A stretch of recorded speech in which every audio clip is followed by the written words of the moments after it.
My name is Miss Kelsey, and I'm going to be showing you how to make a healthy snack today. Today's snack is going to be yogurt ranch dip and vegetables. Today, I'm going to be showing you how to make a healthy alternative to ranch dressing.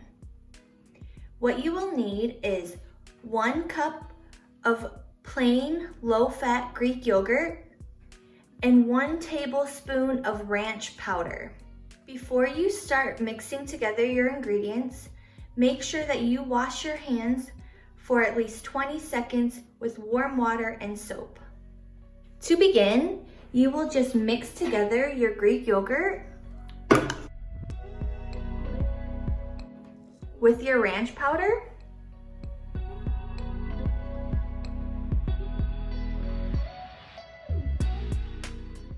Once your ingredients are mixed together, it's ready to enjoy.